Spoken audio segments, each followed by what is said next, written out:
So what can I tell you about interactive documents? Interactive documents came about a long time ago when I started working on a lot of graphic design projects and working on Adobe InDesign projects, and I was really into pushing the envelope. I always wanted to explore more and find out what else this software can do. So I started creating these interactive graphics.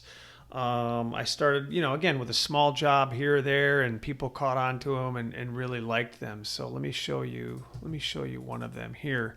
This is actually one of the first bigger ones that I did here, where you have cybercrime comes to Main Street. And again, this is an EPUB format, which is a small file size that's easily transmittable. You can email this or download this. And again, you can be as creative as you want. So this here, I drew a city, Main Street, so to speak, and how cyber criminals are hiding in your small business. And you see those little interactive bubbles here. And you do this, you roll over and it pops up and gives you information on each of these data points. So that more or less is a interactive graphic.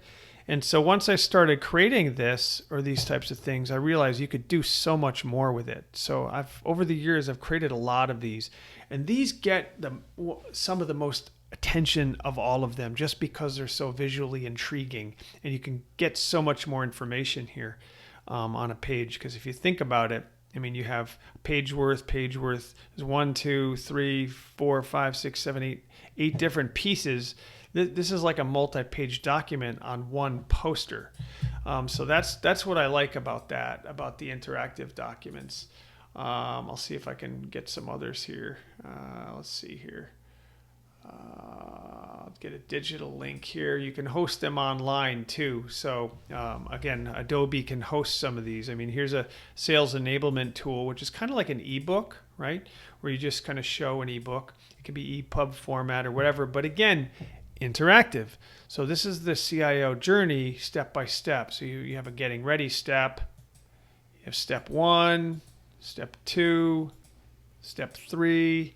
See what I mean? And you can do whatever you want when it comes to these. It doesn't have to be plain and boring. You can make it as interactive as you want to on these. So that's more or less what an interactive document is.